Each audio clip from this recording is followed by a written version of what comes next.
Now Excel के अंदर top पर ये जो लाइन हमें नजर आ रही है इसको हम लोग फार्मूला बार कहते हैं।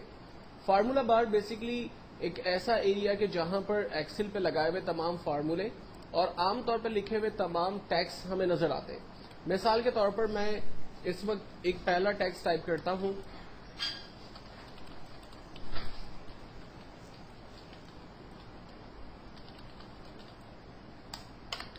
जब मैंने सेल के ऊपर टैक्स टाइप किया और इंटर प्रेस किया तो बाय डिफॉल्ट एक्सेल में कर्सर हमेशा नीचे आता है।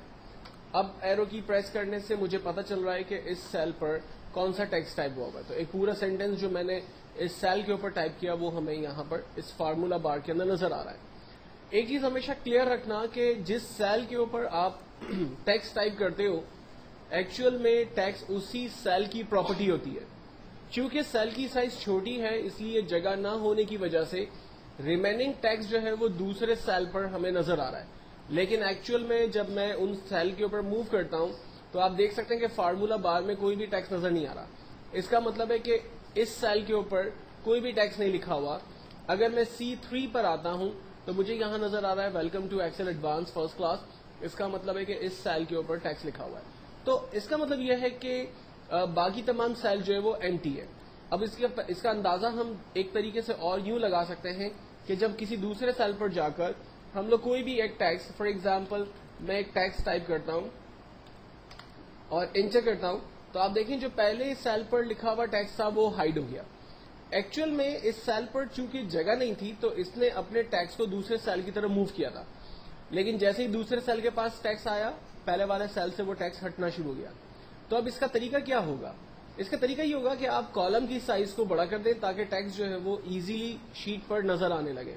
तो कॉलम की साइज को बड़ा करने के लिए हम लोग C और D कॉलम के बीच में जब माउस रखेंगे और माउस की साइन जब इस तरह से प्लस में तब्दील हो जाएगी तब इस पोजीशन पे हम लोग क्लिक प्रेस करके रखेंगे और अपनी मर्जी से मैनुअली इस कॉलम की साइज को बड़ा करेंगे जितना आप इसकी साइज को बड़ा करना चाहते हैं। मैनुअली साइज को बड़ा करने में ऐसा हो सकता है कि कॉलम की साइज ज्यादा बड़ी हो जाए या कम हो जाए। तो ऐसी सिचुएशन से बचने के लिए आप कॉलम के ऊपर डबल क्लिक करते हैं। इससे फायदा ये होता है कि जितना कॉलम को स्पेस रिक्वायर्ड था ऑटोमेटिकली कॉलम की साइज उतनी बड़ी होगी। आप अपनी मर्जी से भी साइज छोटी बड़ी कर सकते हैं और डबल क्लिक करके भी कॉलम की साइज को फिट टू टैक्स कर सकते हैं। और सेम चीज आप रॉ के ऊपर कर सकते हैं। अगर आप रॉ की साइज को बड़ा करना चाहें तो मैं कॉलम नंबर 3 और 4 के बीच में माउस रखता हूं। जब माउस की साइन प्लस में तब्दील हो गई तब क्लिक करके उसकी साइज बड़ी कर देता हूं और इसकी साइज को जब मुझे ऑटो फिट करना है तो मैं डबल क्लिक करके भी इसकी साइज को ऑटो फिट कर सकता हूं। तो इससे मुझे फायदा ये होगा कि मैनुअल और ऑटोमेटिकली जिस तरह से चाहे मैं काम कर सकता हूं। अब टेक्स्ट को अगर मुझे बोल्ड, इटैलिक, अंडरलाइन करना है तो इसके लिए कुछ सिंपल टूल्स मौजूद है। लाइक टेक्स्ट को बोल्ड कर सकते हैं, इटैलिक कर सकते हैं, अंडरलाइन कर सकते हैं। बोल्ड खत्म कर रहे हैं, इटैलिक खत्म कर रहे हैं, अंडरलाइन खत्म कर रहे हैं, साइज अपनी मर्जी से बड़ी कर रहे हैं। और साइज अगर स्टेप बाय स्टेप बड़ी करनी है तो यहाँ पर इंक्रीज का टूल दिया हुआ है, इंक्रीज फॉन्ट्स है। और इसी के बराबर में डिक्रीज फॉन्ट्स का टूल दिया हुआ है। हम साइज को छोटी कर सकते हैं स्टेप बाय स्टेप। टेक्स्ट को हाईलाइट कर सकते हैं, अपनी मर्जी के हाईलाइट्स कलर्स में से कोई भी कलर चूज करके अपने टेक्स्ट को उस तरह के हाईलाइट्स कर सकते हैं। टेक्स्ट का कलर अपने हिसाब से चेंज कर सकते हैं, जो भी कलर देना चाहें। और अगर सेल की बॉर्डर या आउटलाइन बनाना चाहते हैं तो उसकी आउटलाइन भी हम लोग यहाँ पर क्रिएट कर सकते हैं। ये जितना भी काम मैंने किया बेसिकली ये तमाम फॉन्ट के टूल्स में से मैंने किया। ये फॉन्ट का एक ग्रुप है। इस तरह से डिफरेंट ग्रुप्स यहाँ पर मौजूद है। जैसे क्लिपबोर्ड का एक ग्रुप मौजूद है, जैसे अलाइनमेंट का एक ग्रुप है, जैसे नंबर का एक ग्रुप है।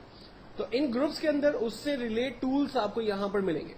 अगर मैं फॉन्ट के टूल्स में मजीद डिटेल्स चाहता हूं तो गौर करेंगे कि फॉन्ट के टूल के कॉर्नर पे इस तरह से एक एरो बना हुआ है। अगर एरो मौजूद होगा तो इसका मतलब है कि यहाँ पर मजीद ऑप्शंस मौजूद है। आप उसमें जाएंगे और यहाँ पर दिए हुए ऑप्शंस में से मजीद ऑप्शंस जो भी आपको चाहिए वो आप ले सकते हैं। जैसे यहाँ पर नंबर के ऑप्शंस हैं, अलाइनमेंट है, फॉन्ट है, बॉर्डर है, फिल है और प्रोटेक्शन है। इन तमाम स्टेप्स को हम लोग आगे डिस्कस करेंगे। लेकिन चूंकि फिल वक्त मैंने टेक्स्ट की फॉर्मेटिंग से रिलेट सारे काम किए तो हम देख सकते हैं कि हमने फॉन्ट के टूल पे काम किया था। फाइनली मैं इसे ओके करता हूं। अगर अपने टेक्स्ट को मिटाना चाहते हैं तो दोबारा वही तमाम कमांड्स को अप्लाई करना पड़ेगा। लाइक मुझे इसके कलर्स को ऑटोमेटिक करना पड़ेगा, इसके फिल कलर को नो फिल करना पड़ेगा, बॉर्डर को मुझे खत्म करना पड़ेगा नो बॉर्डर करके, टेक्स्ट کو जो है वो बोल्ड इटैलिक अंडरलाइन से खत्म करना होगा और इसकी साइज को दोबारा 10, आमतौर पे इसकी एक्सेल की जो स्टैंडर्ड फॉन्ट साइज होती है वो 10 to 12 के बिटवीन होती है, तो वो हम साइज यूज करके अपने टैक्स के ऊपर काम करेंगे। अब सबसे पहली चीज, एक्सेल के अंदर कुछ बिल्ट इन चीजें हैं जिसको हम लोग देखते हैं। मिसाल के तौर पर एक्सेल में अगर आप अपना नाम लिखते हैं और उसकी कॉपी बनाना चाहते हैं तो उसका तरीका क्या होगा। लाइक मैंने अपना नाम लिखा, नाम लिखने के बाद अब दोबारा एंटर करके अपने माउस को उसी सेल पर एरो की के जरिए चला गया। अपने माउस के प्लस को इस डॉट के ऊपर रखेंगे तो माउस का प्लस एक माइनर से प्लस में तब्दील हो जाएगा। इस पोजीशन पर रहते हुए, माउस के प्लस को इस पोजीशन पर रखते हुए आप जस्ट ड्रैग करेंगे तो इसकी नंबर ऑफ कॉपीज देखेंगे जनरेट कर देगा। अच्छा, अनफॉर्चुनेटली मेरे पास जो है वो एक पहले से फार्मूला फिट हुआ हुआ है तो वो उसकी कॉपी बना रहा है, अदरवाइज जो है वो ये सिर्फ उसकी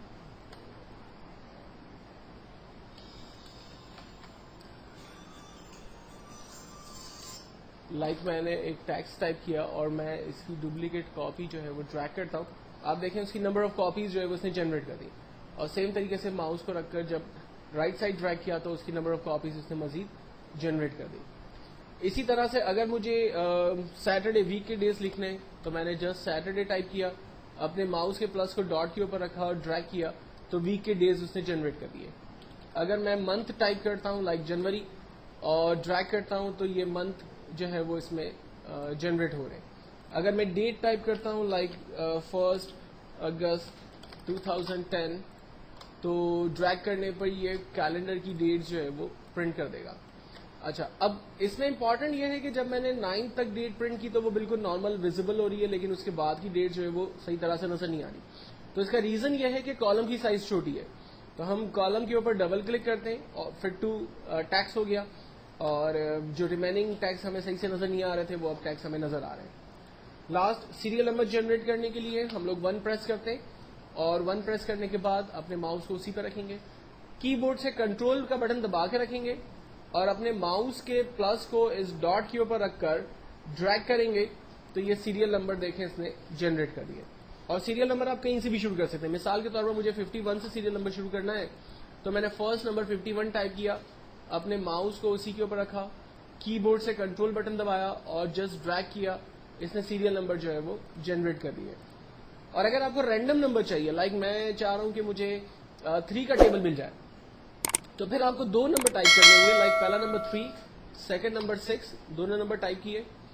3 के बीच में माउस को रखकर रेंज बनाएंगे 6 तक की, यानी दोनों सेल को रेंज में ले लेंगे। रेंज में लेने के बाद बगैर कीबोर्ड के कंट्रोल के आप अपने माउस के प्लस को इस डॉट पे रखेंगे और जर्नली उसको ड्रैग करेंगे, यानी नॉर्मल तरीके से उसको ड्रैग करेंगे। यहां आपको कीबोर्ड के कंट्रोल को दबाने की जरूरत नहीं है।